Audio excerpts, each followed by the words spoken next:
Uh, well, live apparently. It's Blood Atonement Live. We haven't done this in a bit. Blood Atonement is our series about among the Mormons. And we're going to start off with a hymn because our clips are still rendering, and frankly, we are part of the resistance. We at the Church of Korihor are a spiritual community for godless people. Yes, we are. Yes, we are. Stop it. Stop that right now. Stop that right now. We are. And we celebrate the resistance to fascism in the past because it hasn't been illegalized to do that yet. And so we celebrate my man, Jesse Owens. Here we go. Oh, excuse me. I was going to do the Jesse Owens. We celebrate my man, Max Sievers. He was the chairman of the German Freethinkers League that fought back against a certain German political leader. And we love him for that. He died in a concentration camp, and it sucks, but he died a noble hero of the resistance. Ladies and gentlemen, my man and yours, Max Sievers.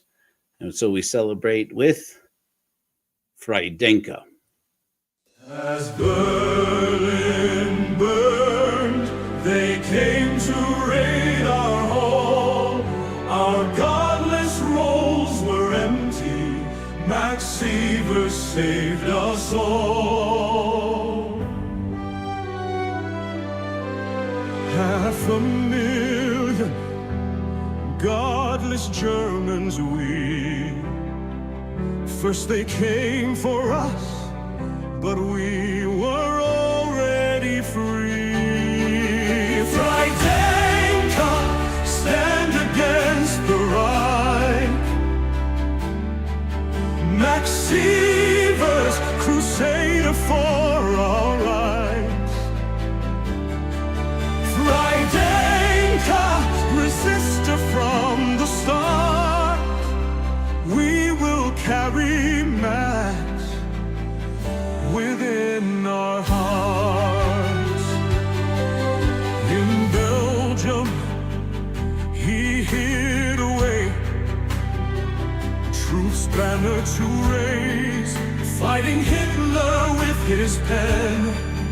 Max lived to fight again.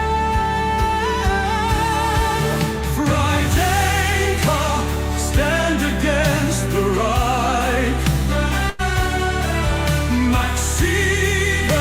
Crusader for our rights.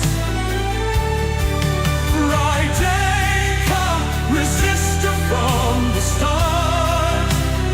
We will carry Max within our hearts. America turned him away, a hero lost in the fray. Your name we will sing, Max Sievers, hero of the free. Freidenke, he was taken by the Reich. Max Sievers, murdered for our rights. Freidenke, free German minds. Max Sievers, you also freed mine. Ho, ho, ho, ho, ho, ho, ho, ho. My fellow Korihors, now that's a ditty. That's a song. That's those be hymns of praise, my friends. I have this amazing new hymn for the opener for Blood Atonement. It is radical. It is not done yet. So, Freidenke it shall be. I barely got in here with the clips for the wild stuff that I've only alluded to in some prior episodes. As I said before, this is our series about people who do in the other people. We try not to use the loaded words. We've already used it enough. At the head of the of the broadcast. We're trying not to get ourselves canceled off of the tubes. So if you would be so kind, friends, maybe a like, maybe a comment, maybe a subscribe if you haven't. If you haven't subscribed, what are you even doing? Like, don't you know this is the best stuff on the internet right now? Come on, guys. Come on. It is a little insane that I'm wearing a hoodie. In my basement, it is freaking cold. Upstairs, it's actually really warm. And right now, let's just say it's a good thing you can't see my floor. I had to rip up the carpet in my studio because every time we run the air conditioner, my office is flooded. So anyway, right now it's a big puddle on my floor. Luckily, I've moved all the electronics away from it. It's still a disaster. Anyhow, maybe hit a like, maybe hit a share, maybe help us out here, guys. We're trying to get the Church of Horror out there to the world. So, Lor8i Daybell, you've heard of, right? Things aren't going great for her, though you can't convince her of that. Hard to keep a crazy woman down. And but she recently gave this interview in Arizona where they basically asked her, do you really mean to try and convince us now, after all these trials, that you didn't, your kids? And she had to explain to them, you just don't understand. And she explains to them, Lor8i, to her friends, that her kids are fine. They're all fine. Tylee and JJ, they're fine. They're just in the other realm. Remember that when Lor8i and Chad were arrested in Hawaii, because they'd run away, having suddenly found themselves tragically single again, and had to run off so they could get hitched, right? That when she was served papers commanding that she surrender her children, she had the Visions of Glory book, by Tom Harrison, allegedly, also known as Spencer. And here's the thing. That book lives on. If you don't know about this, there's this whole community. They're called Eternal Core. They're called the Prepper Cult, the Mormon Prepper Cult. And for months at least, there was this whole community online of this Prepper cult. They basically, they sometimes refer to themselves as the Church of the Firstborn. That's going to come up again and again. And basically, they are Mormons, members of the Church of Jesus Christ of Latter-day Saints, who believe that they are, in a way, above the law. They are ushering in the second coming of Christ, and that they have their whole own system of prophets, and Chad and Lor8i were among them. Now they have reluctantly started to distance themselves, the Mormon Prepper community, saying, well, we never really knew Chad and Lor8i. That's BS.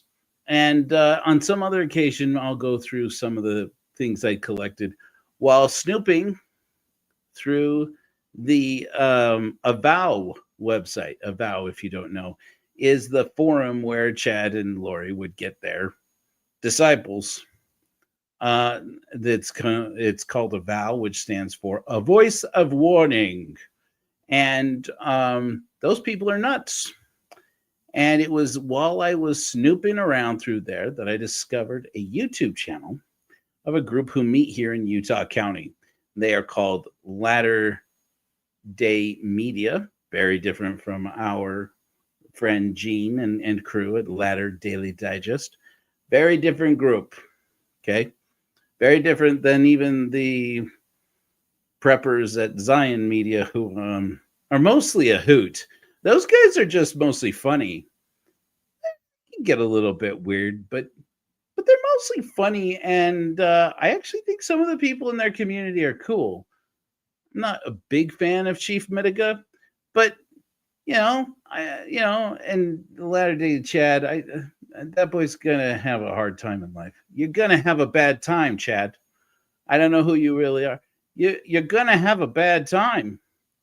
But this Latter-day Media, we're going to to start looking through it. But basically, this group that for the past couple of years, women from I believe they call them their group like Latter Day Mamas or something.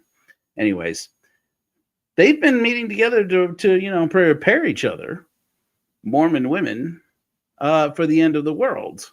And one of the things they did about 2 years ago was to go through and read like a little insurrectionist book club to read Visions of Glory, this book that Tim Ballard was apparently reading and trying to convince other people at Operation Underground Railroad to read. It's the same book that Lori and Chad were reading, and it's the same group that was connecting them with people like apparently Janet Russin and or I forget the other gal's name, the woman who's another one of their prophets. And so they're connecting to all these prophets, and they're talking about how they're preparing for the end of the world because this book, Visions of Glory, is a celebrated book about how this man named Spencer, allegedly Tom Harrison, who is a life coach who can no longer apparently practice as a psychiatrist and or psychotherapist because, well, he uses scientifically invalidated treatments, mainly porn addiction, which is not a real thing. But that doesn't stop them from selling treatments for it now, does it? So this guy, he apparently had gone under one day. I'll give you the TLDR of Visions of Glory. He drank too much soda pop. And when you drink too much soda pop and you get too much sugar, and you might get a fungal infection. Embarrassing, but it happens. And he apparently got a fungal infection backed up into his kidneys. That's way too much soda pop. That is too much, Tom. You worked at a hospital at the time with children, working at the time with abused minors. He was providing treatment for them. You definitely should know better than most of this. Anyways, but he says that he went in to get an MRI. They put contrast into his veins, which is normal. And while he was getting the iodine contrast put into his veins, the woman, the nurse or nurse anesthetist or whatever she was, giving him the medication, putting the contrast, started telling him the symptoms of anaphylaxis, which seems really late to be warning somebody about anaphylaxis. But apparently, this is back in the 80s, I believe. And he claims that that's how it happened. Well, okay. If that's what he says. That's what he says. And while she's explaining the hazards of anaphylaxis, he realizes that he is experiencing it, anaphylactic shock, and he died. Except the hospital says he didn't die. But he knows he did because he felt himself fall through his body, looking up at the ceiling, and then started floating around in this clinic, not even a hospital, while he says people are bustling around, trying to find his wife and tell him that, that his heart has stopped because he's died from anaphylaxis. And she doesn't remember it that way. None of them remember it that way. And everything that he remembers about the incident is not how people, like he remembers like somebody calling code blue and get a crash card in here and all this. And they don't do that at the MRI imaging department of this clinic, is basically. So the guy basically has like an episode of ER playing out in his brain while he's passing out to nervous, allegedly, or maybe he died and everybody's just covering it up. But in the course of the few minutes where he claims he died, he saw the end of the world. And guess what? Big news from Mr. Psychotherapist who works at the University of I think it's primary. It's either University of Utah Medical School or primary children's. Anyways, he works at the hospital. Guess what happened? It turns out the Mormons are right. shit. So he records how the end of the world is going to go, and a lot of Mormons really think this guy is right. He must have it. He must have it. And Chad and Lor8i Daybell are among them. And it's amazing how if it's not Chad and Lor8i Daybell, it's Tim Ballard. And if it's not Tim Ballard, it's some of these other crackpots, including a guy I sometimes call Mormon Crackpot. I shouldn't call him that. That is not his name. His name is Morgan Philpott. And we're going to talk a little bit about him too. I didn't have a lot of time to prepare these clips. I just kind of threw this together last minute, a whole bunch of stuff that I've been kind of accumulating over the course of about a year. And we're going to start with some of the more recent things, because this Latter-day Media, they call this group, oh yes, I remember the name of the group. They call themselves Sisters of Liberty. You know, the Moms of Liberty group? Yeah, that, and take that, dial the quack up like double Sisters of Liberty. And Sisters of Liberty, they're getting together to prepare for the end of the world. And we're going to come back to them talking about reading Visions of Glory together. But they only just recently, 5 days ago, while the verdict is basically being handed down on Lor8i Daybell in Arizona, you can't make this stuff up. At the same time that that's happening in Arizona, here in Utah, they invite this man to come and speak to them. His name is Alden. Well, I'll pull it up here in a minute and we'll be able to see it. Alden, it's old Mormon name. Anyways, we'll get it pulled up here. I have not really previewed this, and it's going to be messy, but you know what? That's part of the fun. So here we go. This is the Cult of Daybell. Beeman. Alden Beeman.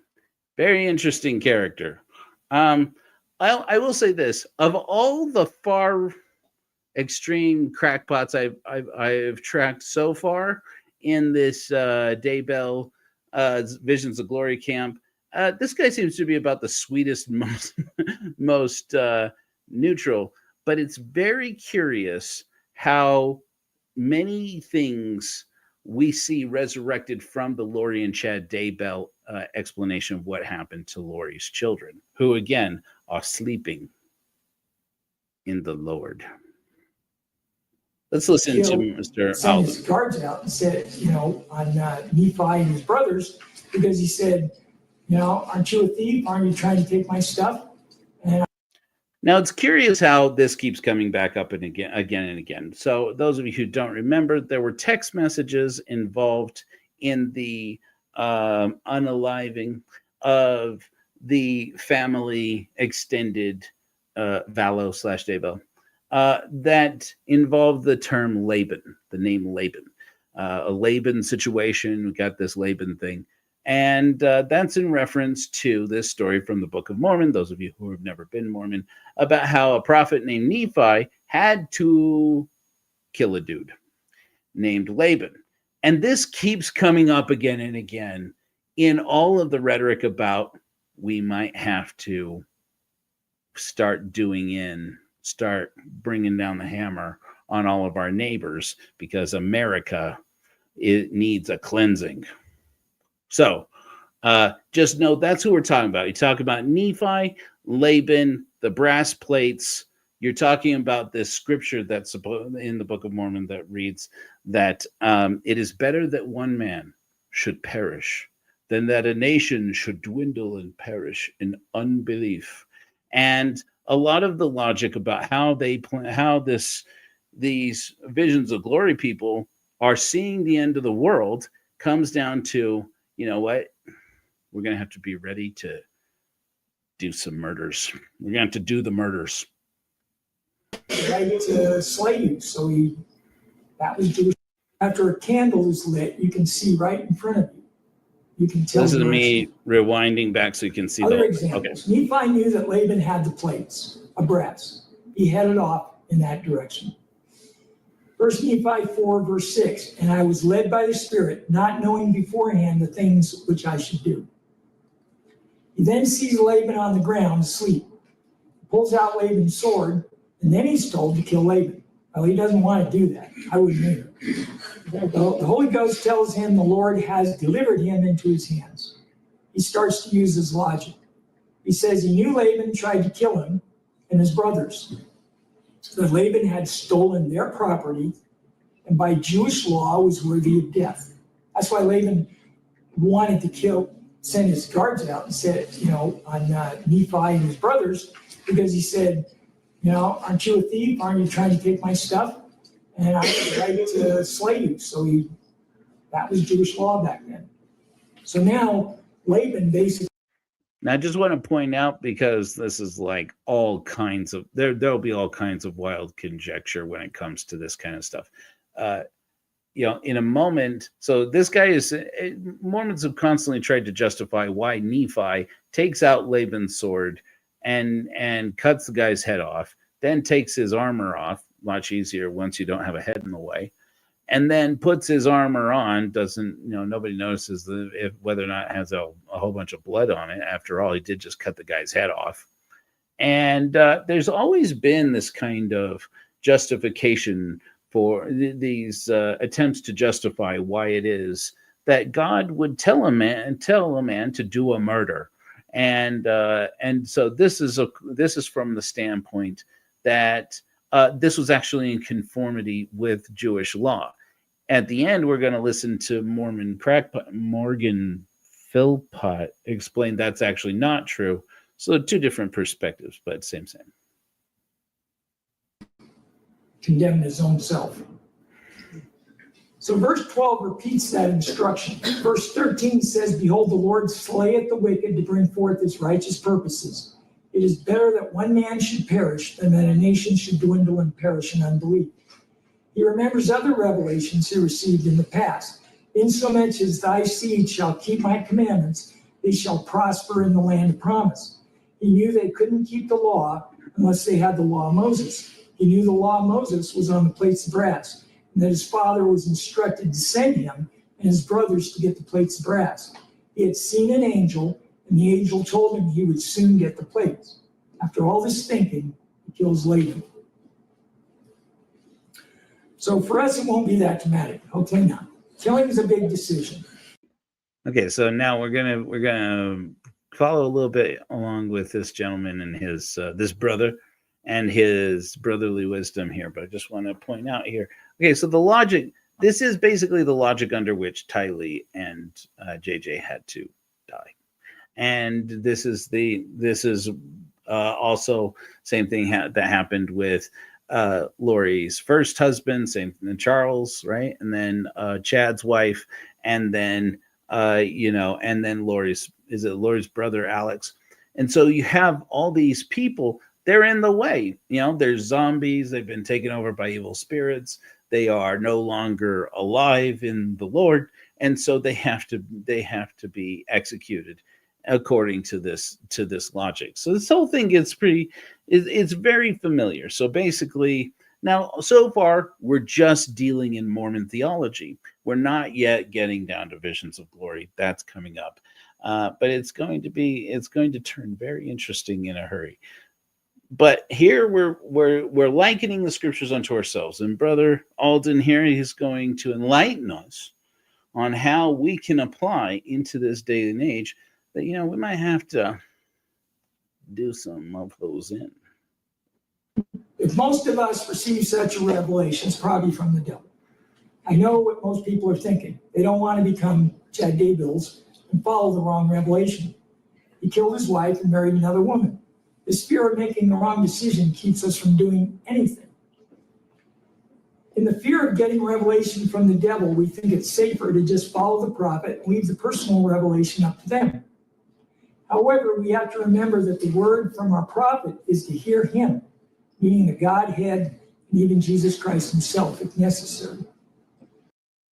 Okay, so I just want to clarify this again. Okay, so just so we're catching up here. Okay, so don't give me any of this crap that these guys aren't paying attention to what's going on with the Chad and Lor8i Daybell situation. He just called it out. He's like, oh, well, Chad followed the wrong revelation. But, even Joseph Smith taught his followers that there are revelations that come from the devil and there are revelations that come from God. He does this after apparently the devil convinced Joseph Smith to prophesy to his brother Hiram and to Oliver Cowdery that they would manage to succeed, that they would succeed in selling the copyright to the Book of Mormon to a publisher in a publishing house in Canada, and that wasn't true.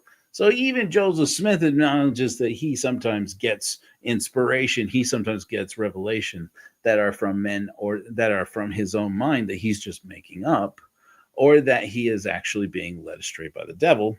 And apparently God does actually let that happen sometimes. So this is a very important part of this. But let's see, we're already starting to shift towards Chad and Lor8i, visions of glory, and all this rubric, and it's going to get bigger. This is going to get deeper as we go.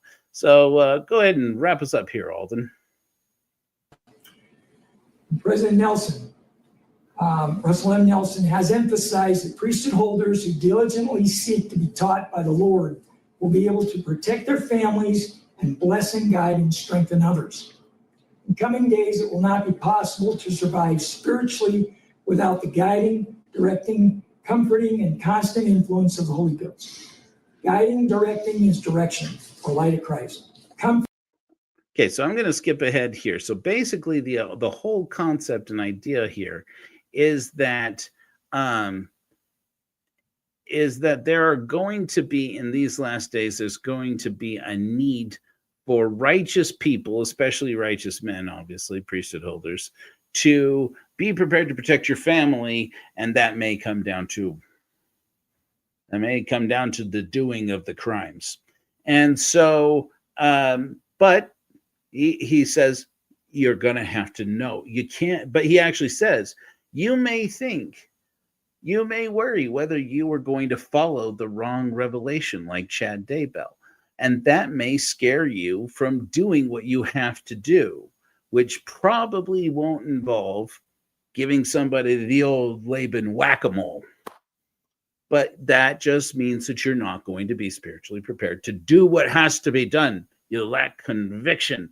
So you need to become experienced in receiving revelations for yourself that bypass the prophet, bypass the brethren, bypass the church. You need to be able to have these revelations. And then he starts breaking down 9 levels or steps and ascendancy of kinds of revelation you can get. And the language is very Chad Daybell. So just bringing that up. But it's curious. I just want to take a little. He is in a house. I don't think it's his house.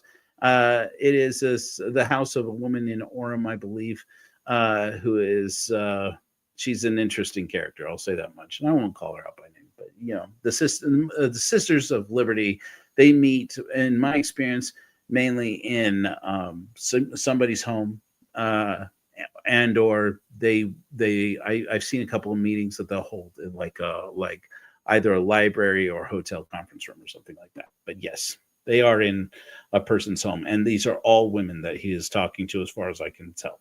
So he's going to bring up some interesting things that are curious, especially to those of us who are ex-Mormons. I think you'll find this interesting and insightful. So let's listen to him talking about other fiery darts. This is later in his talk. Wondered why President Hinckley wasn't told by the Lord that he was dealing with a criminal. The criminal he's talking about here, just to catch you up, is Mark Hoffman. He brings up, these are fiery darts, doubts that are going to make you wonder if you're really getting revelation from the Lord. And so he brings up the many wives of Joseph Smith and Brigham Young, without bringing up any of the problematic things about that. But he does mention that caused some people to doubt. And now he's talking about Mark Hoffman and the White Salamander letter and how that causes people to doubt and fall away. So he's talking about the fiery darts of Satan, the traps that Satan lies to convince you that you don't actually receive important revelations from God because you're afraid of being Chad Daybell. The church was purchasing these documents. Many members lost their testimonies on that one. They say if he was a real prophet, he would have just known the man was a liar. I just showed how revelation works. God doesn't just hand out explanations given to his prophets. The CES letter stands for Church Education System. Recently, our prophets saying you could take the COVID-19 shot and then people got sick from it, blood clots, etc. If he was a real prophet, he would have known it was dangerous. However, would somebody get my good friend Jeremy Runnels? I don't know that he considers me a good friend. My friend Jeremy Runnels. I miss you, Jeremy. Let's get Jeremy in here. Jeremy, you got to mention the CES letter. It's not called CES letter just because of the church educational system. It's a letter to the CES, a letter to a CES director, because Jeremy wrote this letter to a CES director who told him he would settle all of his questions about Mormonism and then failed to do that, failed to even try. He told us to get our own revelation. I call it the peanut butter effect. Most people aren't allergic to peanut butter, but some are. You have to find out which one you are. I can't.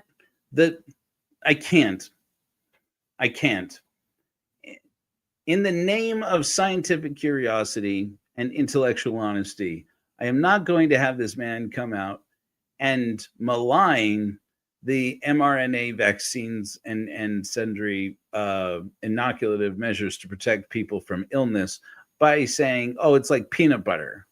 You have to try it to know whether or not it affects you.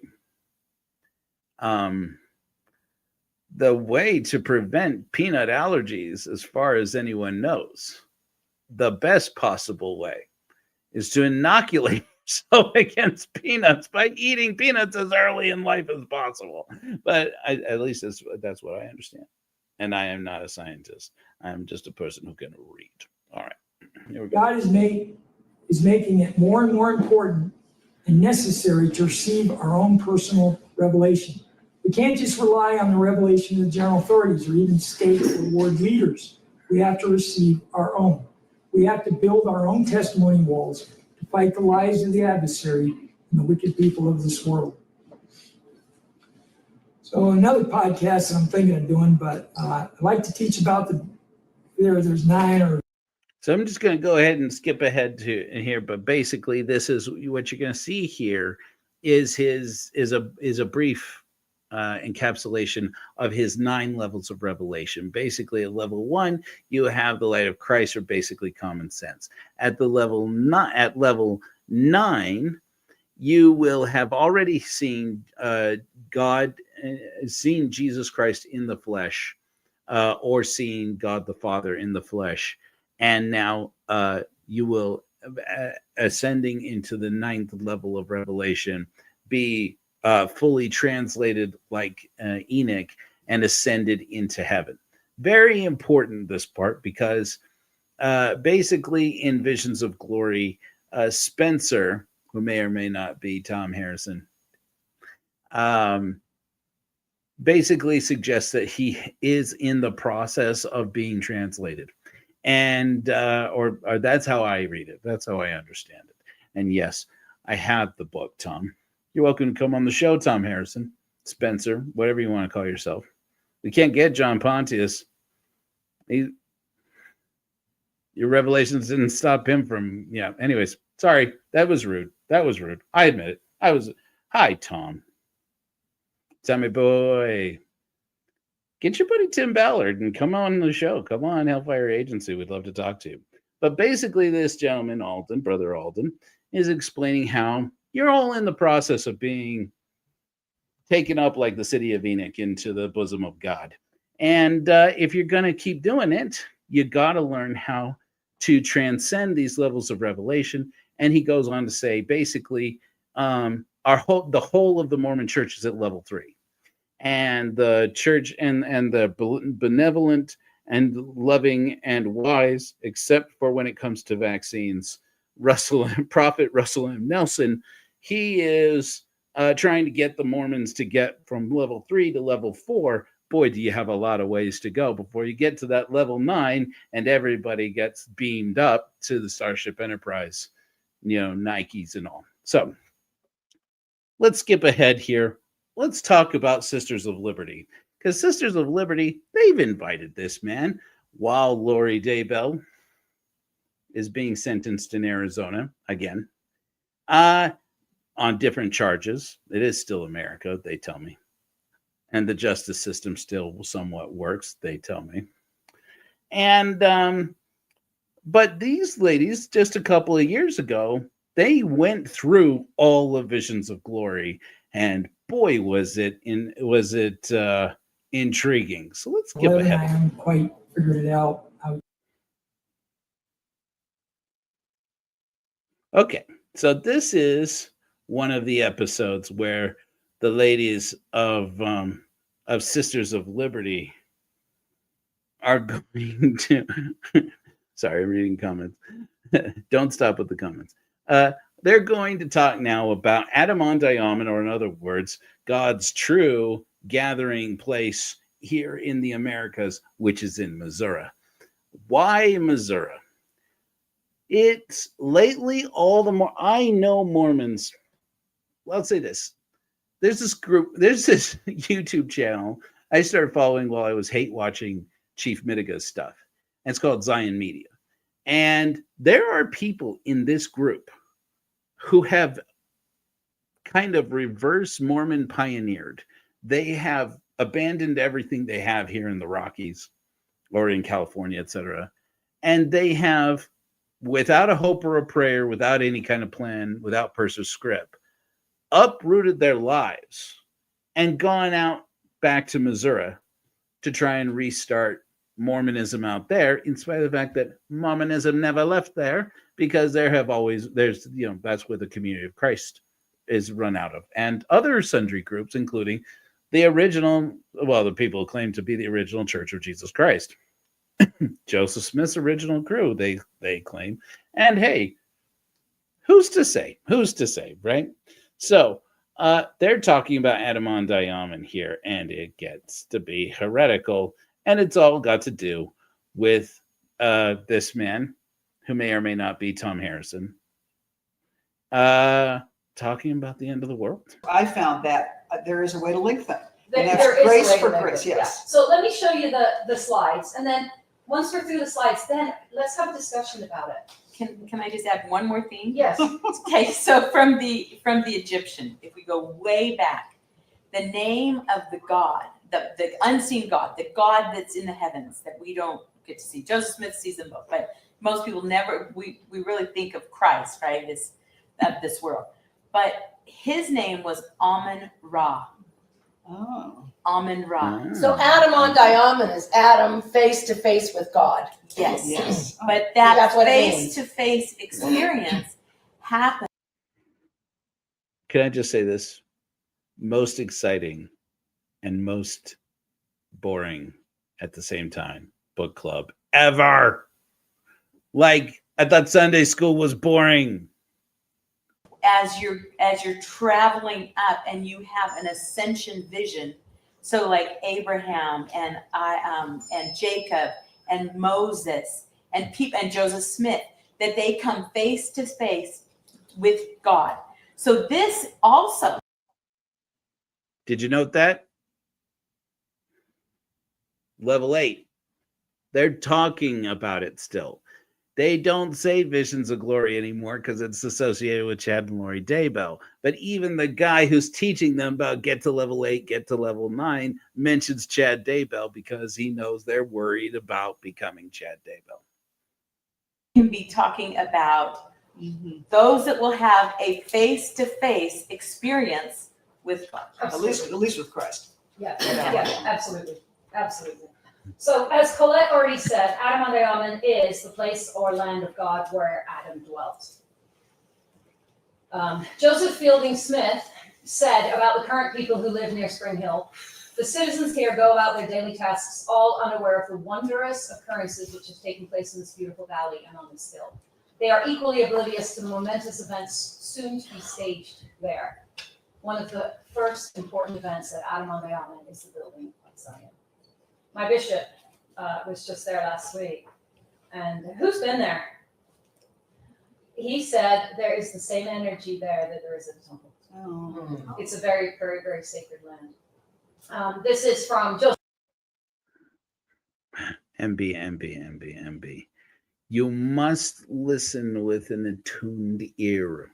You must tune. God or Jesus are same level. Those are both level 8. Being translated is level 9, meaning that you know them well enough that they're like, get this guy up in the clubhouse. Boom, to Kolob. All right. So, but it's curious, right? Is that, again, all this talk about, I cannot wait to come to Zion, which the Brighamites are supposed to think, yes, at the end, Jesus will come to, Jackson County, Missouri. But Zion is where the church is, and that's in the Rockies. So these people have serious doubts. These people are getting some serious doubts about Brighamites, about the Brighamite doctrine. So Daniel in his 7th chapter speaks of the Ancient of Days, and he means the oldest man, our father Adam, Michael, who will call his children together and will hold a council with them to prepare them for the coming of the Son of Man. Adam is the father of the human family and presides over the spirits of all men, and all that have had the Lord. Atera is the IT painkiller. Remote monitoring and blah, blah, blah, blah, blah. So we're going to skip ahead a little bit here. So on miss out on the good stuff here. His 7th chapter speaks of the Ancient of Days, and he means the oldest man, our father Adam, Michael, who will call his children together and will hold a council with them to prepare them for the coming of the Son of Man.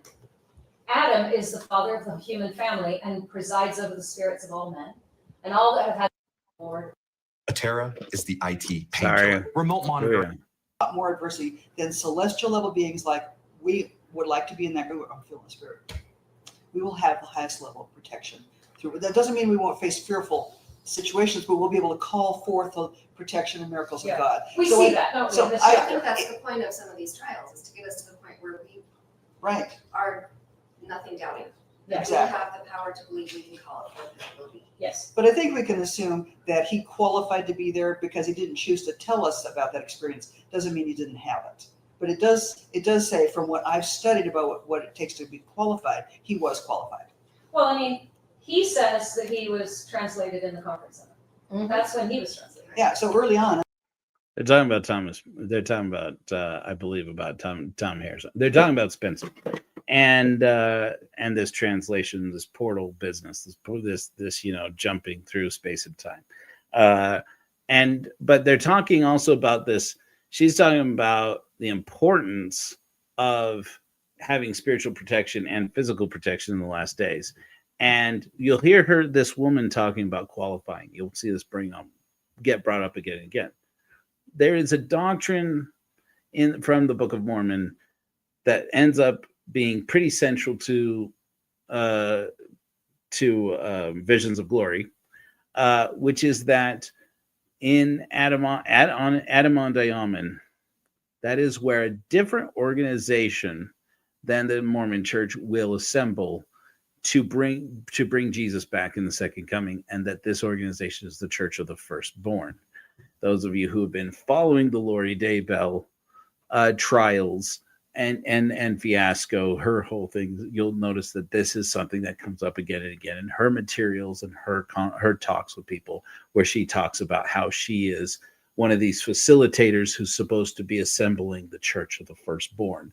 So that's the thing to pay attention to here. The cult of Daybell is alive and well. Does that not And I qualify? have no idea how that fits into this That doesn't picture. qualify him to be at Atonement. That's the Church of the Firstborn that's qualified to be there. Translated are good people of the earth. What did you say, Nicole? But to be a translated being has some kind of qualification. Absolutely. Well, it there's does. some judgment. Right. There Yeah, has to we be can't- some yeah. judgment that translates you. Because Absolutely. there are those that are. These ladies are excited. When they start the track, who receive it as they go. I agree. There's Yes. a level of qualification and judgment that takes place to Yes. achieve that.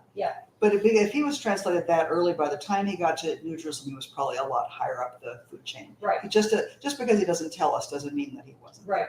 But I think What I'm trying to impress upon everybody is we don't necessarily have to wait for this. If you want to wait for the tribulations to purify you, go ahead. It's But gonna I go on think the harder. goal should be to try and purify, get ourselves purified now through what our leaders are saying.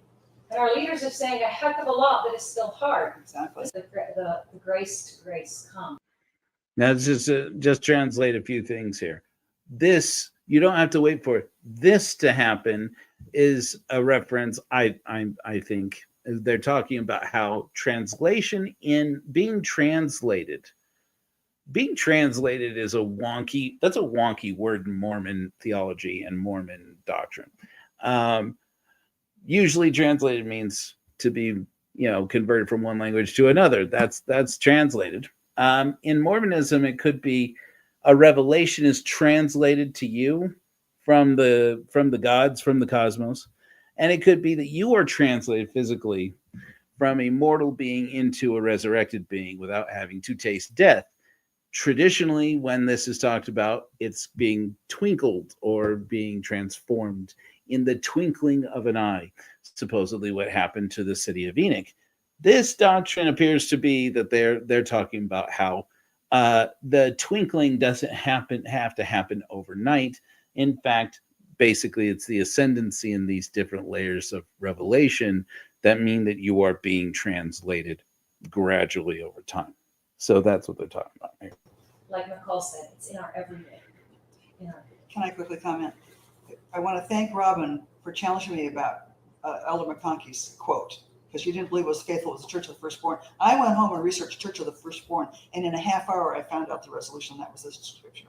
Awesome. So that was, I think if we put all our ideas together, we come up with a fuller truth. That was helpful to me. And I think that this really is the answer. And this is how we progress through mortal life, is line upon line. It is. I've just gone through 3 really big challenges to my faith, connected to my family and the promise of the Lord to me this year. And I didn't necessarily handle them gracefully to the Lord. I got mad, I cried, all kinds of things. But the Lord stayed with me, and he helped me rise to a higher level of faith because I didn't clap out of it. And I tried to. Patriarchal Blessing says he would help. Okay, so I just want to mention, so we're done with that. Okay, that part. We're going to talk about this big truck business. This is where things are going to get a little bit interesting, and where also a little bit terrifying. Then we're going to go on to Morgan Philpott and talk about his interpretation that he's been traveling all over the world selling Mormons at pretty high-end ticket sales to sit in similar conferences to this, sometimes in people's homes, sometimes in people's backyards, sometimes in what I looked shockingly to me enough like stake centers or Mormon church houses possibly are. And then, I'm not saying I know that, but maybe. And then conference rooms all over the world, telling people about how he's been reading the Book of Mormon and using the sacred geometry and the sacred numerology, and talking about how he has figured out when the end of the world is going to happen. Anyways, so as we ramp up to that, we're closing the chapter on this idea that the end of the world is coming, so everybody's got to get their ass out to Missouri, because that's where the Church of the Firstborn is assembling. Owned to a Ensign May Orile Alove, or her husband Chad. Usher the 10 tribes to the New Jerusalem, or that he would help with the 10 tribes. Well, he's prepared huge places up there just on his own levels that he could, but like truckloads of military. She's talking about, I believe, a member of her family or an associate of hers, this woman. I'm not sure who it is that's speaking. I think it may be this Robin person. I'm not sure. I don't know all the names of all the people assembled in the sisters, in the sisterhood of the traveling crazy. But she's talking about somebody she knows in Canada. I believe it's either Canada or Idaho. Idaho and Canada feature pretty heavily in these prophecies, these visions that Spencer has about the end times and nuclear war and nuclear winter and stuff. So, anyways, so she's talking about how this member of her family went ultra prepper mode and is preparing land and places to be a place of refuge so that when Jesus comes again, they're going to have a place and they're to move equipment and arms. And that's where we're going right now. Like lots of boots and winter things. And I mean, but his offering, I believe, will be accepted, whether it's used or not. And Exactly. you never Yeah, that's a know. good point. And if he's been inspired of the Lord, it will Yes. definitely be used by Yes. the Lord, for sure. Well, and just because the Lord has other weapons doesn't mean he won't inspire somebody to use human weapons. Absolutely. So we just don't know. I mean, as we're reading this, the most important thing is to notice the essential moaning that's coming.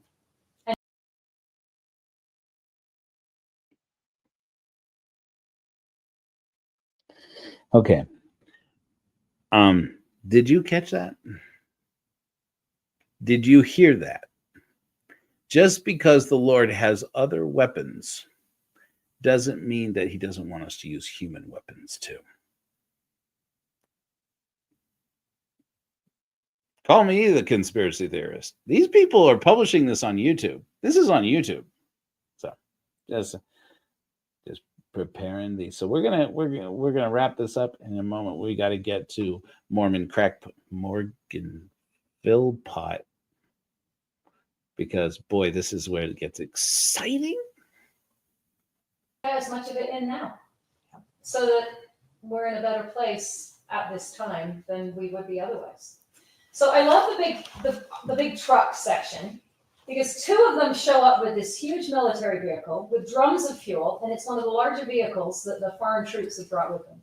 It had a cab large enough to hold 4 soldiers in full gear or 6 people in rapid clothing. The most interesting feature of the truck is that it had a large solar panel on the roof that could recharge the battery or even another vehicle's battery. It had an inverter that produced normal voltage, which they used to cook, make lights, or any power that they needed for an electrical device. By the time they reached the end of their journey in Zion, Okay, clarification, scientific point here. All voltage is normal voltage.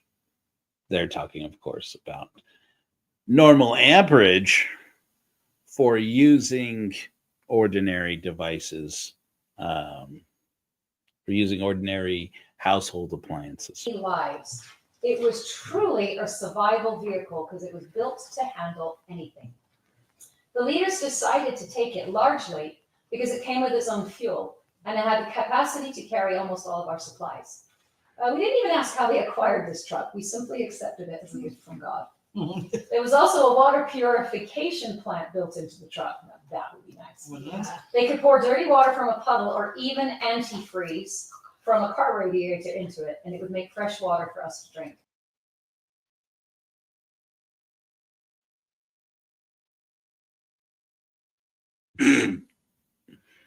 Okay. Sure. Yeah. Did I mention to you that after this vision of glory, this man claims he accused the clinic of hiding that they had accidentally killed him with contrast, with iodine poisoning. And that they said, we have all the records of everything that went down and everything that you're talking about. This guy, while he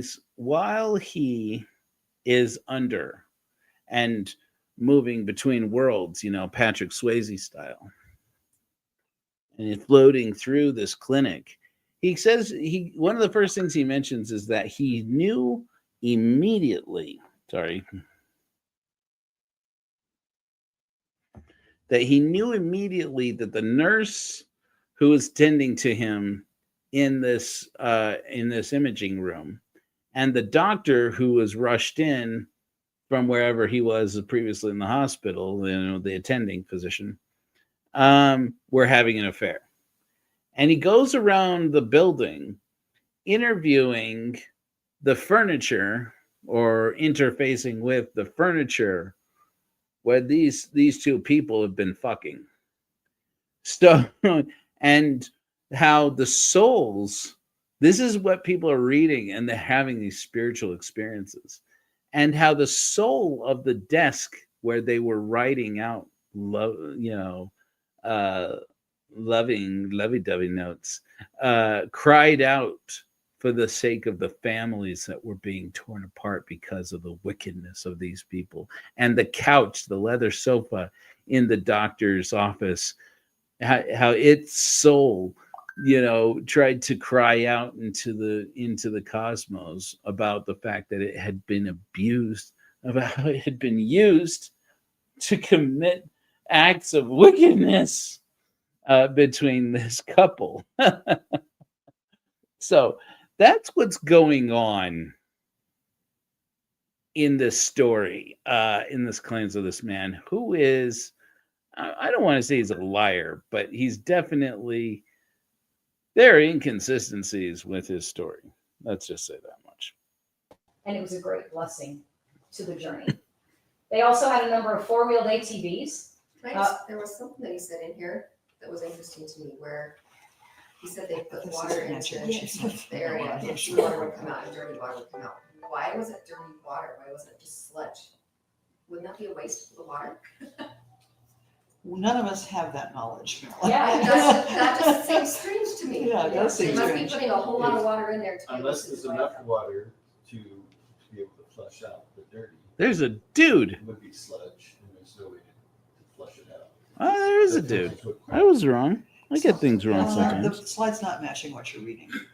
Oh, because I'm not ready for the next one yet. Fine. Where are you?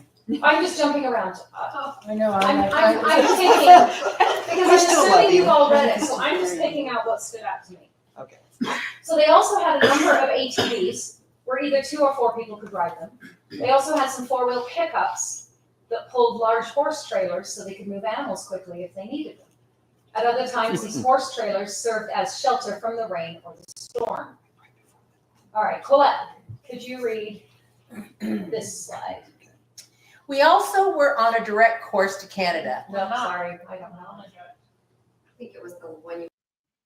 So let's go ahead and skip ahead, because before we lose the daylight. But suffice it to say, these Mormons have been making lists of the equipment that they're going to need, not just arms, but also, as a matter of fact, I'm not really sure that they ever get into how many arms or how many troops they're going to need when America collapses, the end of the world, etc.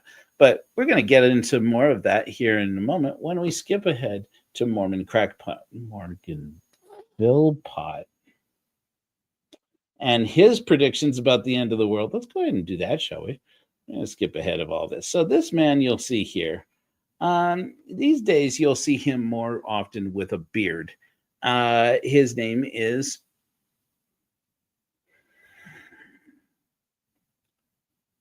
Morgan Philpott. Morgan Philpott is, from what I understand, formerly an attorney.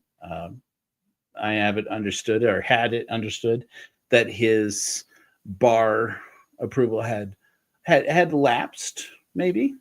I had heard him say that before. I don't know them. I didn't look that deeply into it, but he was the attorney, I've talked about him before, who represented Ammon Bundy in the case, both in the criminal case against Ammon Bundy after they took over that wildlife preserve in the Pacific Northwest, and didn't think, oh, if you're going to take over a federal building, you might have to bring food and medicine and ammunition with you if you're going to stage an effective coup that's going to stick it to Barack Obama and show him that Mormons hath power. And then he got him acquitted. So, I mean, neither here nor there. Apparently a pretty good criminal attorney. And from what I understand, also represented him in the ensuing civil litigation when the man who died in that operation, because they fled from the building on the street, and I think in an SUV, and didn't apparently think, or maybe they did, and just thought they'd take their chances, that maybe the FBI had a plan figured out for what to do if they try and flee. Well, they did, and they stopped them. And the man and his friend got out of the vehicle, booked it into the forest. Not a smart idea. The FBI agents followed him, demanded that he stop. He turned around, reached into his jacket. According to people there, what he had in his jacket was exactly what they feared. They had in his jacket. They fired upon him. He passed. And so this man, Morgan Philpott, was the attorney representing Ammon Bundy when the family said, you were responsible basically for the breadwinner of this family, I guess, dying. And so that, you ramped him up into a frenzy and tried to mount a coup against the government, and you should pay. And he apparently got him off of that as well. And so why it is then that just a few months later, or a few years later, I guess this has been, this guy who, long story short, he eventually, Morgan Philpott, ran for Congress, didn't work out. Apparently at some point, this may be somebody else, but I'm pretty sure it was he and his campaign manager were driving home late at night and rolled off the side of a mountain or something, and were miraculously spared, even though probably came out with severe head injuries. I'm not saying that's what happened, Morgan Philpott. I'm just saying then he starts doing this instead. The law is one thing. That's all great. But, the Gadianton robbers, they're lawyers. Korihor, people are now telling me this, that Korihor was a lawyer. That's not said anywhere. But anyways, but he doesn't want to practice law apparently anymore. He wants to talk about the end of the world. And so he's holding this meetings. This meeting was held near here where I am in Lehigh, Utah. And it's very interesting. Okay, set the stage on this. This is from May of last year. If you were 2024, if you remember what has just happened at this point in time was that a certain former president had been convicted of multiple felony convictions in the state of New York. And that will perhaps become relevant and important information, as you may or may not see. Jerusalem into a manifestation of the opposite of what it needed to be to worship Christ. And for that reason, Lehigh is told to leave.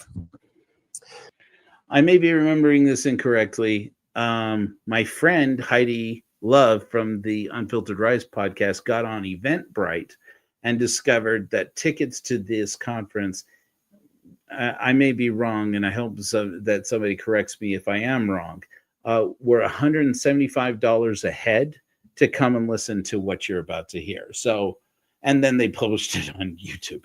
But there's a little bit of a problem with this narrative. It's a very convenient narrative for Lehigh, who's a felon. Okay, why is Lehigh a felon? Well, he tells you right here, right? He says they sought his life that they might take it away. Who did? Who sought his life?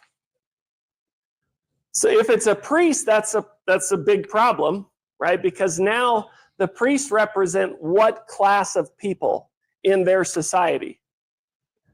Clergy. Or government, right? Government class, religious class, upper class, all blended into one. So today, if somebody was here in the audience and we were like, hey, is anybody being sought for by the government? They'd be like, me, what for? Well, they're trying to try me and imprison me. For what? Multiple felony crimes. And we'd all get a little bit uncomfortable.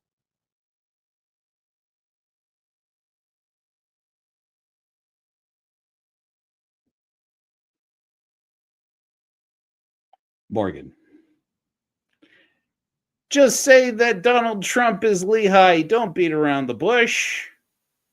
just so that we wanted to catch up on everybody here, when he's talking about Lehi, those of you who have never been Mormon, remember that guy Nephi I was talking about, cut off some dude's head, miraculously stole his armor without any blood on it, and put it on his own body and stole some brass plates, took back some brass plates. And according to our friend Alden, that all is very much in accordance with the law, because Jews just are kill or be killed people, apparently, who have this law that says somebody steals from you, you just murder their ass. That's all there is to it. You just do their ass in. Well, you're about to get, remember I said we're about to get a whole different perspective from Morgan Philpott, and I said, right. And you're welcome, Morgan. You're welcome, sir, Esquire. And he's about to give you the explanation. The difference is that Donald Trump had just been convicted of multiple felony convictions. That's Lehi. I do want to point out he's having a hard sell. You'll notice even these Mormons don't love the fact that Donald Trump was convicted of multiple. Am I wrong? If now you could say, yeah, that can't be right. It's got to be like some random dude is trying to kill him. So who sought to take away his life? Well, yeah, this little club of weirdos, they're like trying to get him. That doesn't really make sense, right? Maybe it does to you, but let's go back and look at Deuteronomy. He's trying hard. He's selling it. He's selling it best he can here. Deuteronomy 13. If there arise among you a prophet, a dreamer of dreams, who's that sound like? Tom Harrison. Who gives you a sign and a wonder. I had a dream. An angel came to me. I saw a sign. You're all going to be destroyed. And the sign or wonder come to pass. So he's right. There was a sign and a wonder. Lehi's right. And he says, let us go after other gods, right? Some other God that makes you not Christian, like when you don't believe in the Trinity. When you don't believe in God, Jesus Christ and the Holy Ghost are one, but you actually believe they're three separate gods, and you start teaching that there's a Messiah who's the Son of God who will come down from his Father and live a life as a Messiah man. Is that different? Someone correct me if I'm wrong.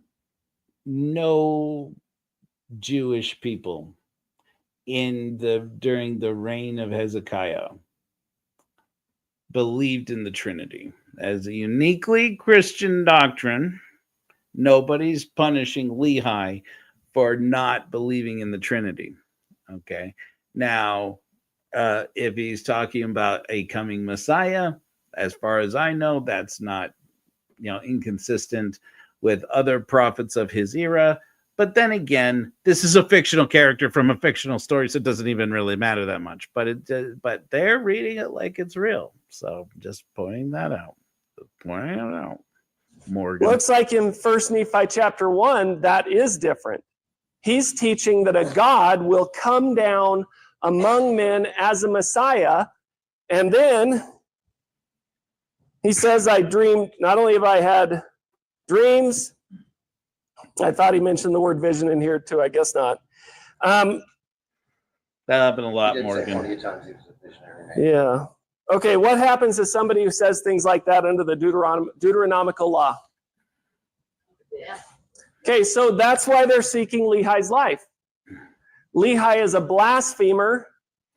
So now I want to point this out because basically I didn't do much with this back last year when I was running a Hellfire Agency back before it was a mission of the Church of Korihor, before we restarted it. But I basically I've been tracking Morgan Philpott for about a year now, a little over a year now. And basically as the election of 2024 drew closer, I'm just going to be blunt here and hope that I don't get my ass reported for anything. I do not think Morgan Philpott was ever going to be right. he basically predicted that Donald Trump would get elected and that some kind of trick may be pulled. That was insinuated from my hearing of it. Some trick may have to be pulled to ensure that Kamala Harris or Joe Biden didn't get elected, and that they would get, hell or high water, by hook or by crook, they were going to get Donald Trump reelected. And that, but that Trump would not take office because the wicked people, the Epstein people, the people actually from the Epstein files, the wicked Qs, they would do him in because they don't want him to take office because he's going to release the Epstein files. Well, joke's on you, Morgan. Anyways, he only insinuated that. Lo and behold, that didn't happen. I don't know if you've noticed, unless, of course, the Donald Trump you're looking at now is not the real Donald Trump, but is AI. And what's under the law of Moses if you blaspheme? Worthy of death. That's a felony that is punishable by death. Lehi's like, well, conveniently, that same God that gave me these illegal visions and dreams has told us to leave. And can you imagine Laman and Lemuel going, what do you mean? I mean, Dad, it does say right here that you shouldn't be doing that. And you did go insult the epicenter of our religion and politics. And maybe like Abinadi, you should just go say sorry at the invitation of King Noah, and then the family will get out all the trouble and we'll be good. Okay, so I just want to clarify. I just want to expand on this a little bit, because as this goes on, what's going to happen is you're going to hear Morgan Philpott explain that all good guys are terrorists, basically, and insurrectionists, and mount rebellion against the government. Now, to be fair, I happen to think that sometimes is the case. However, I hope you all are listening, our friends on the East Coast. Hello. I don't want anybody doing that to my precious America. Don't do that to my country. I love America. But these guys are talking about doing this, okay? That's where this is going, and you're going to see it play out here in the narrative. But I also want you to note, as he descends into talking about this and tries to sell these people, that if you think that Lehi and Nephi, who leads off the Book of Mormon with the claim that I was born of goodly parents, is a good guy, a law-abiding citizen, then you got it wrong. That the good guys, everybody knows, are going to be the ones who are convicted of crimes. And so, and this is the rubric he's selling. Now, I don't know that Morgan Philpott reads Visions of Glory. I've tried to follow up on it. I've seen some things here and there. But all of the elements are still here. He's just using the Book of Mormon to sell it, which tells you a few things. One, you don't have to be Tom Harrison talking about getting twinkled over the course of years. You don't have to be Lori Daybell taking out numbers and, gematria to try and figure out whether or not your children have the dark. You can just crack open the Book of Mormon and get to this Looney Tunes position without much more than just your imagination. But as we go on, you're going to see Morgan Philpott here not only insinuate that the bad guys are really the good guys, but also that the good guys and the rule of law and the government and things that the institutions that you thought you could trust before are the ones who are working in a grand conspiracy against God and against God's people, and that now is the time to wake up, because if you follow the years of the reigns of the judges and of the kings in the Book of Mormon, and draw those numbers. Now, this is where it starts to get kind of Q-ish. He starts to lay out that if you take the years of these people of this government of the Nephites from the Book of Mormon, fictional, and transplant that on top of America's recent history since the middle 20th century, you can see how it is important now, more important than ever, to know when the end of the world is coming, and that God in his wisdom made certain that the Book of Mormon peoples lived on the same schedule so that we would know, so that he who has ears to hear, let him hear. He has like, now we got to go. And then he convinces another crazy friend in the ward to go with him and to let his sons marry the daughters. So if you have a hard time with that perspective of the scriptures, then it's probably going to be hard to understand what's really happening in the Book of Mormon. Because we read the Book of Mormon from this perspective that Lehi was a good guy.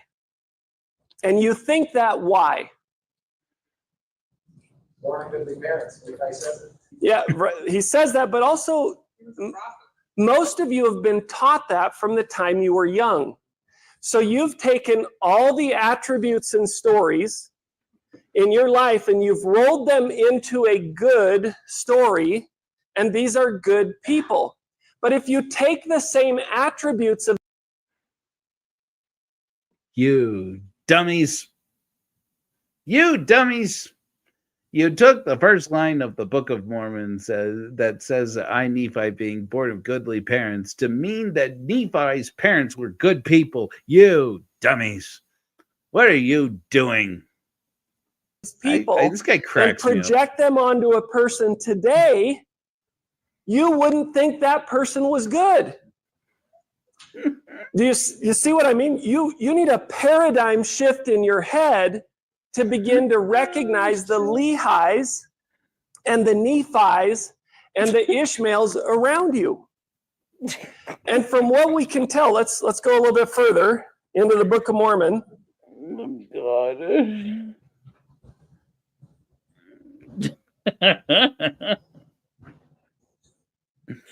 Oh my gosh. I think it's First Nephi chapter 3. It'd be funny if it wasn't Look terrifying. at Lehi's like, hey, I need you to go back and I need you to get the Book of Mormon. I need you to get the brass plates, the Old Testament Mormon crackpot. I'm calling you by your name now. Get your story straight. Okay. So as we go on, this is going to get interesting because, again, this is the part of the story where what happens, Nephi has to go and chop off the head of Laban. Again and again and again with this story. Don't tell me I'm making this up, guys. This is their favorite story. There's going to come a time when we're going to have to start killing people. And that's what this is all about. Plates. Okay, now, before I show you that, anybody been doing your come follow me? Okay, in your last come follow me, you would have covered Mosiah 1-3. The next one, you're going to do Mosiah 4 tabs at the top or 5 buttons. The first one says collect. Skip it. Now, you would say, well, that might make you uncomfortable because you don't like to think of these men as criminals. Right? I get that a lot. People are like, they're squirming because, like I'm saying, Nephi's a criminal. But wasn't the Lord a criminal? And if you don't believe the Lord was a criminal, then how did he get put to death? How many reviews did the Lord have in the process before they killed him? Who's Pilate? What branch of government does Pilate represent? Yeah? What, the executive branch. So today, if you got sentenced to death, who is your appeal to? The governor. Oh my God. The governor can quash a death sentence. So to get to a death sentence quashed by the governor, you'd have to have already gone through a judicial process, and the legislative process would have had to have made a law to make it possible to punish you in the judicial branch, which would make it possible for you to go up to a gubernatorial review for the death sentence. I cannot imagine. I cannot imagine how this man is not still practicing law. I cannot imagine. By the way, if anybody's the executive branch, it's the Herodian dynasty.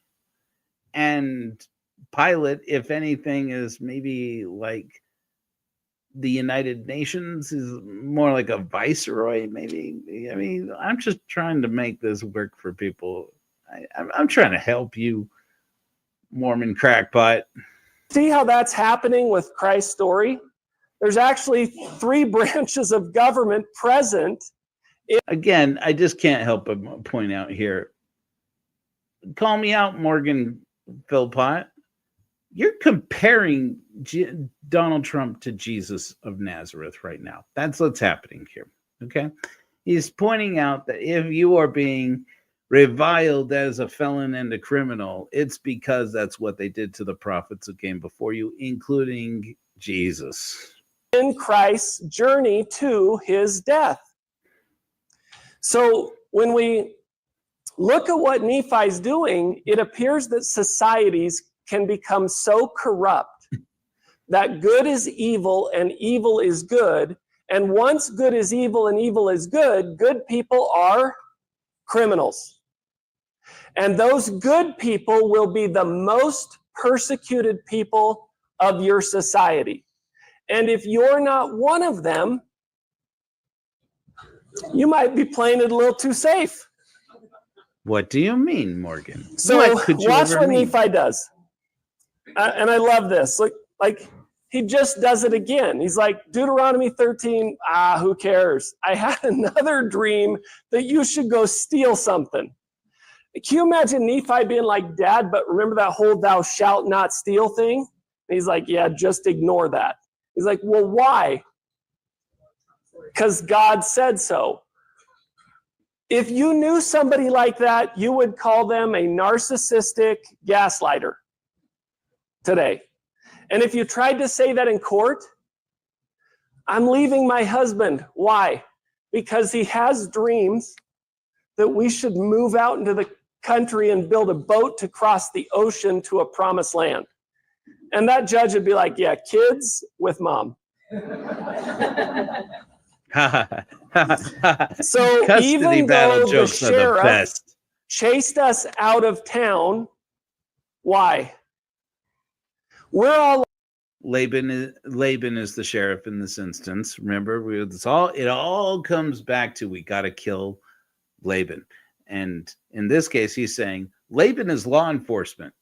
That's who he's saying right now. So just be aware. like, no, he threatened to take their stuff. Okay, you don't know your own laws. Can a sheriff engage in asset forfeiture? Yes. So what is Laban doing wrong at all in this picture? What has Laban done wrong? Nothing. And in fact, he has the power by which to seize property from a felon who has fled justice. And now the sons of the felon come back and say, will you please give us one of the most important things to all of Israel? And he says, no, but I will arrest you as accomplices to your father's felonies. And they're like, well, we're out of here. And they flee from justice also. Now we're just racking up the felonies with the Lehite family. And so Nephi's like, hey, hide yourselves. So I will point out that in the Rumble interview I saw with Morgan Philpott, where he claims he no longer practices law, he did make it sound like it was his idea. This was like, I think, the summer of last year. I have a strong inkling that maybe a clip of this made its way to the Utah Bar Association. I didn't do it. I wasn't I didn't do it. That's for real. It wasn't Do me, what? Mormon crackpot. Why is he doing that? If you weren't doing anything wrong, Nephi, why did you hide them? And why did you sneak into the city? And he says, I didn't know, I love this, not knowing what I should do, but he knew what he was going to do. See the difference? He didn't know how to do it, but he was intent upon stealing. And then he's like, oh, and I got him. Guys, I got him. I did it. Laman and Lemuel are outside. He's like, I got him. They're like, well, that's amazing. How'd you do that? I killed him. Okay, so dad's a blasphemer, Nephi's a thief, and now a murderer. And yet we like Nephi more than Laman and Lemuel. But if we're really honest with ourselves, who do we really associate with more when we look at the reality of the picture? And the only thing that saves this entire story is what? God. God commanded it. Now, if you took that out of the picture and you said God didn't actually command it, you'd be like, well, I mean, they made it. They did it. And do the ends justify the means? I'm not going to argue. Autism, MV. It's called rabbit holing. It's called hyperfocusing. That. But it's hard for us to see our world today because we don't see this world for how it really was. Right-wing extremism. And you use terms like liberty, a trick. Okay, so this is skipped ahead if you can tell. Basically, he's talking now about a written correspondence between a person in the government in the story of the Book of Mormon writing to extremists who are the Christian nationalists of the Nephite group, saying, you should give yourselves up and come in and turn yourselves into the Gadianton robbers. Gadianton robbers is a buzzword in this whole Visions of Glory Mormon prepper community. Say the deep state. This is their Q. This is their opposite of Q, I guess. And this is their deep state theory. Instead of saying deep state because that's a buzzword, they say Gadiantons or Gadianton robbers, which are this is a bullshit thing from the Book of Mormon.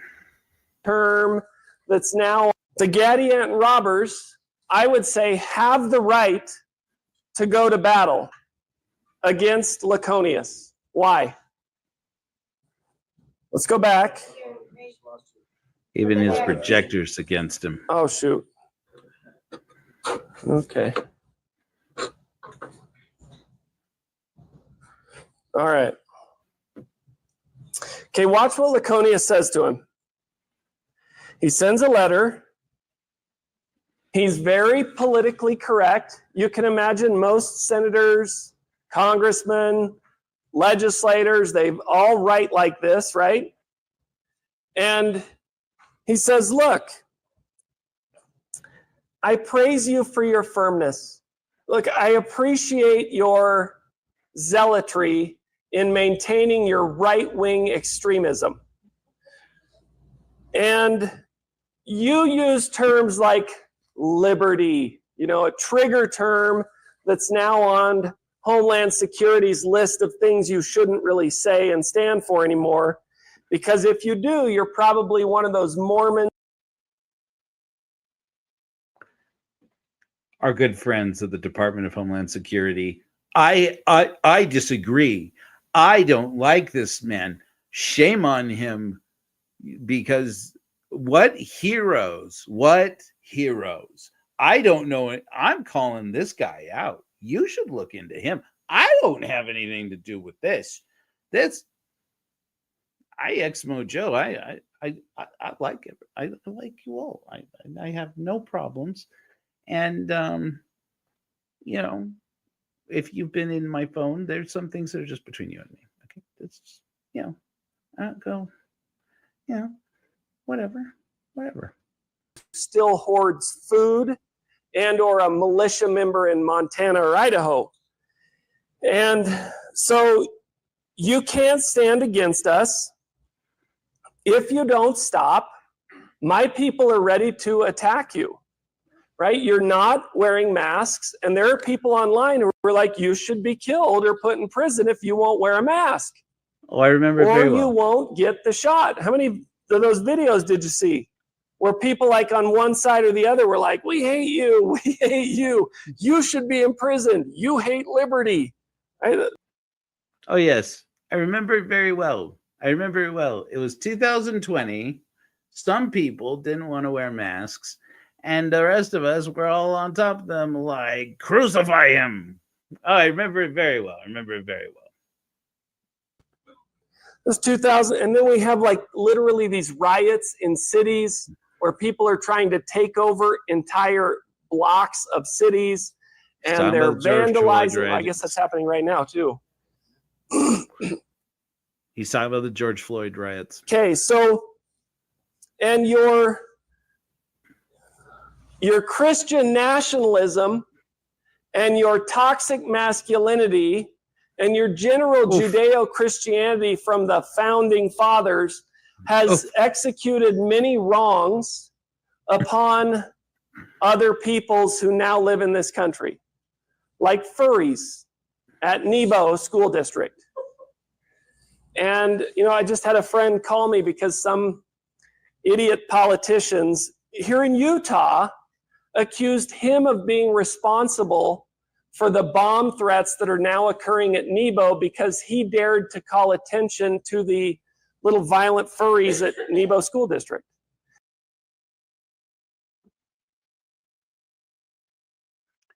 The violent furries that he's referring to are high school students who were wearing headphones that had ears, had like little cat ears on them. So obviously, little trans, gay, DEI hire, socialist, ultra Satan, demon worshipping Gadiantons, obviously. And somebody, you know, they started, you know, raising hell about how not in our school district you're not going to start putting in kitty litter boxes or whatever the hell thing that they were doing there. They were doing this conspiracy theory crap here in Utah and about this little school district.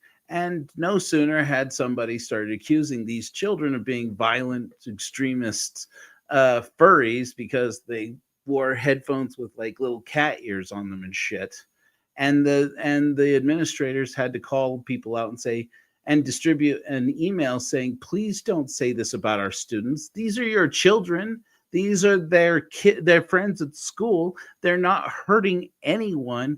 But of course, it wasn't long before somebody started calling in bomb threats in this school.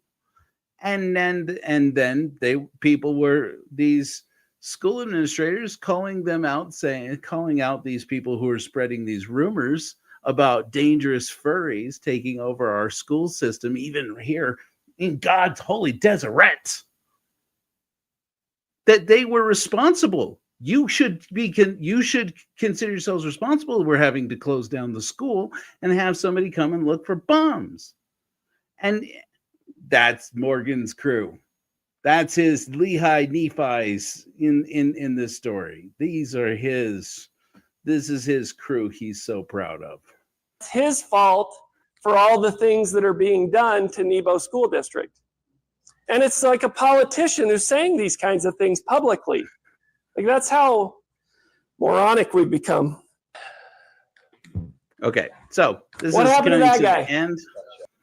So remember, I told you that this guy, Morgan Philpott, has figured out the sacred numerology, the sacred mathematics for predicting the end of the world. He's taken, again, the reigns of the judges and so forth, and the Gadiantons and the emergence of the Gadiantons. And he has proposed that he can map out by presidential administrations how the Ezra's Eagle end of the world and you know, with the pending 2024 election is going to play out. And this is just a piece of that. I didn't even bother to include the whole thing. This is just a piece of it. So you see. Never mind him. What happened to that guy? The never mind him is for Lyndon Johnson. The first person he's talking about, of course, is President Kennedy. Okay. Stumbled. Look at the year. So what happens in the Book of Mormon?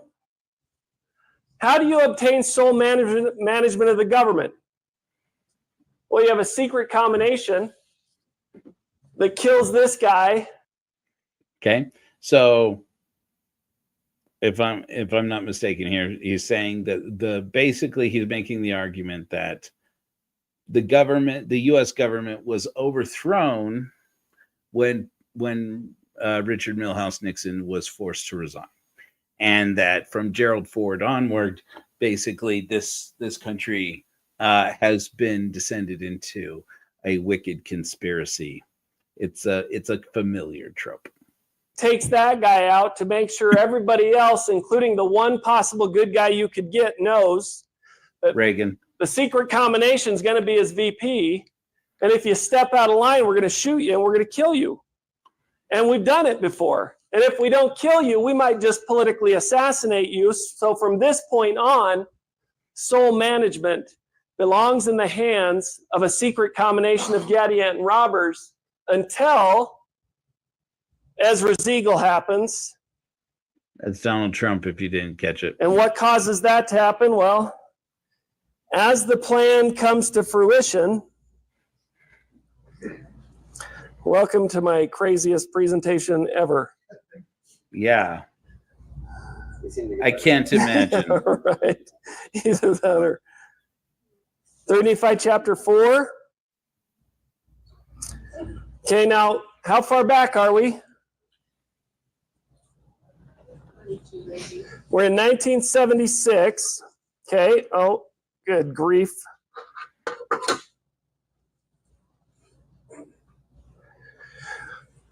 Okay, that's, I see it this way, that works this way.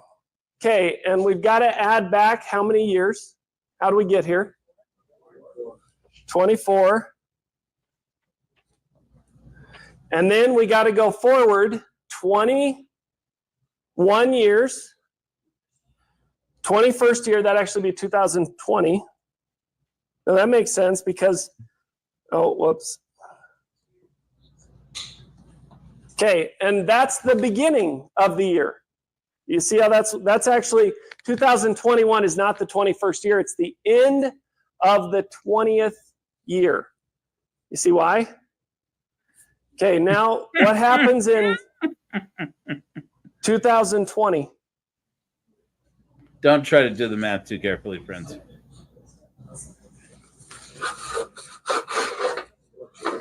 Audience participation. Excellent. Excellent. Let's get the math. You lost your outward privileges in 2020, just like in the Book of Mormon, because of a secret combination that a while ago obtained sole management of the government. And what did we do about that? Nothing. Yeah, nothing. Okay. Again, you've seen this now with the first example we got, the Alden Beeman. We've touched on it briefly with the Sisters of Liberty. Well, at least it was Alden Beeman was at one of their meetings, and now with Morgan Crackpot too, is that he's out there telling people, they're out there telling people about a major crisis of faith that Mormons had during the COVID-19 crisis, in which the prophet of the Mormon Church was a doctor and told them to get vaccinated against the virus so that they could come back to church. And lo and behold, what many of us who have been sitting on the fringe of the society know, a lot of people didn't come back to church after that. Now, so how much of that was they realized that you could get a whole day of the week back if you didn't go back to church? I mean, that was a lot. but how many of them? I know at least several people, at least several of the ones who went to like Christian churches, of other Christian churches, other churches in the movement.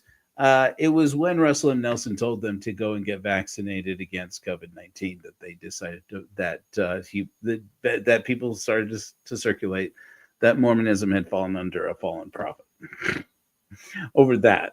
And we're seeing it again. I've said it in that time and again. These Mormons are desperate for new scripture. They're desperate for new prophets, and they are worried about the current leadership of the Mormon Church.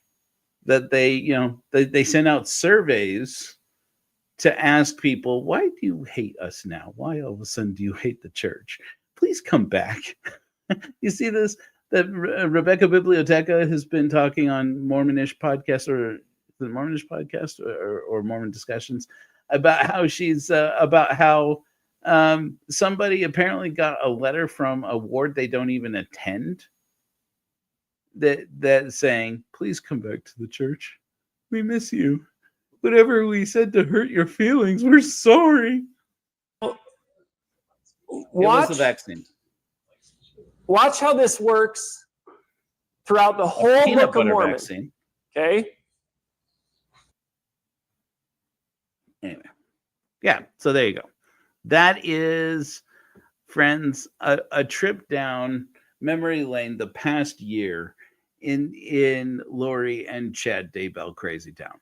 And so Lori, who knows what happens with Lori from here on out, besides the fact that she, unless she knows Ghislaine Maxwell, she will never see the outside of a prison cell, likely in her living breath. But not that it matters, because she's being translated with Tom Harrison, maybe with Tim Ballard, allegedly, and Janet Russell, allegedly. And but here's the thing: if you think that this was isolated to two people who were loonies passing around notebooks with, about how this, loony woman was actually a reincarnated sex goddess, it's not. This is a community that's talking about stockpiling weapons and medical supplies. Thankfully for them, they don't have Ammon Bundy planning the whole thing out for them. I had a little clip from Ammon Bundy on the show a couple of weeks ago. I don't know how many of you saw this, but Ammon Bundy, who lost his court cases, after he basically endangered the lives of all these people, according to the court of law, endangered the lives of people when he tried to then take over a hospital in Idaho while he was a candidate for governor of Idaho, apparently, during the Big P. And he was and wound up owing them $50 million, which apparently he had plenty enough to be able to pay them. And now he's gone bankrupt because he thinks apparently that if he files for bankruptcy, they can't take him for everything that he's worth.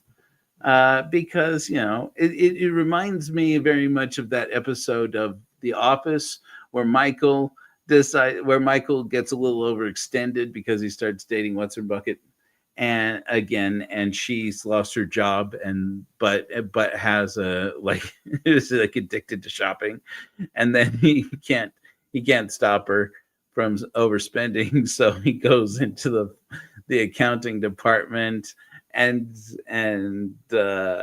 says to everybody there, and Isaac and crew, and goes, I declare bankruptcy.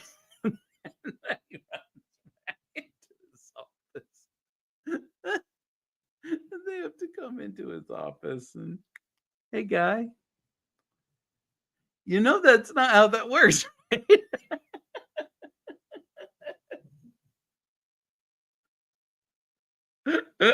And that's Ammon Bundy's doing that now. I declare bankruptcy. And it is somewhat gratifying in a world where it doesn't seem like justice works at all to see this man's life kind of fall apart. I'm going to be blunt. I enjoy it. Anyways, so that's the update on how Visions of Glory is working out so far, with or without Lori and Chad. I want to thank you all for joining me for this live episode. I always have a little bit more fun when we go live. We're going to be dealing with some pretty heavy topics in the next few weeks, so it's kind of nice to be able to. I figured it would be kind of nice to cut back and say, yes, these Christian nationalists are proud of being Christian nationalists, but at least they're trying to make it funny for us. I wish I had some the new hymns to play, you guys, because I really love being able to share with you what cool music we've been making at the Church of Korihor. I do want to remind you again that here at the Church of Korihor, of which Hellfire Agency is one mission, we have hymns at the website. Should we listen to one on the website? I was going to load up one, but let's do it again. Let's have a closing hymn now. And we're going to just share screen. We're going to get from the blah, blah, blah, blah, blah. We're just going to share the whole screen here. And I'm going to show you guys how you can get to Korihor, and you can enjoy this for yourselves. It's this is Visions of Glory right here.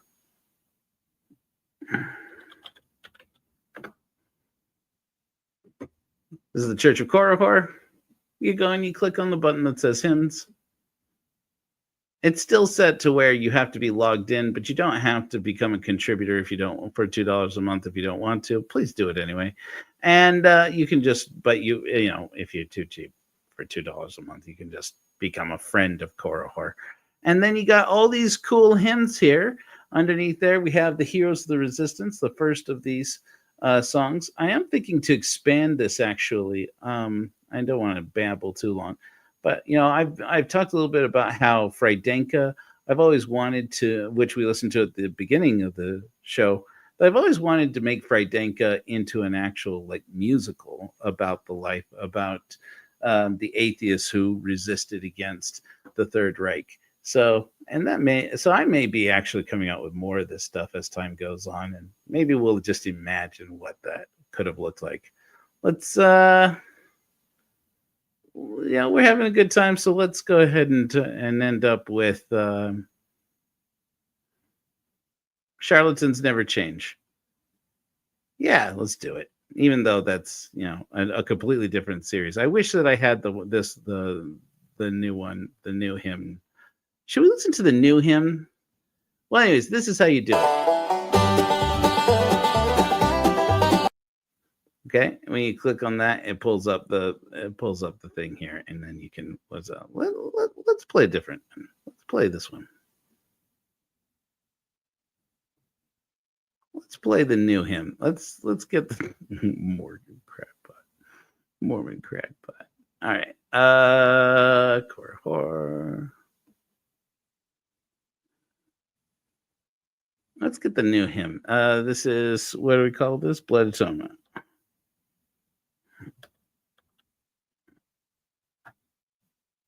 Oh, come on. Where is it? I already have that.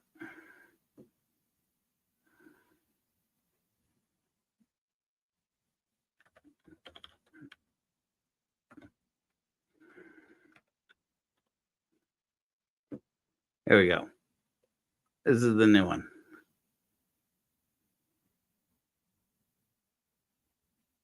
Oh, this stupid program.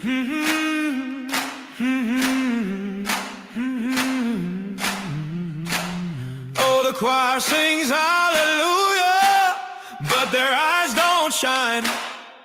They're watching me sideways, plotting in line. They whisper in the pews, sharpen the knives. Guess I shouldn't have doubted eternal lives. Blood atonement, oh what a treat. They're bringing salvation to my two left feet. With a hymn and a blade and a mountain meadows breeze, they're baptizing my soul while I'm down on my knees.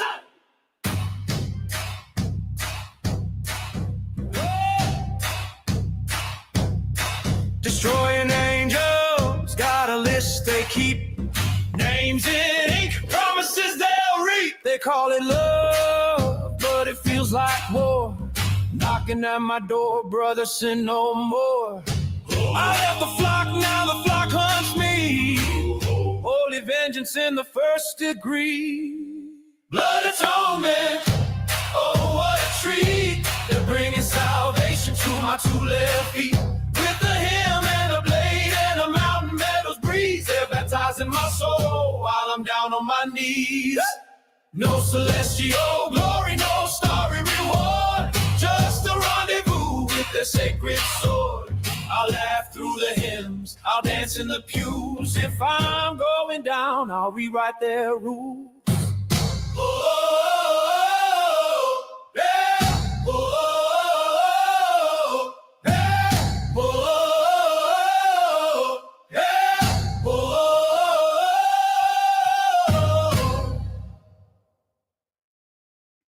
See you on Friday.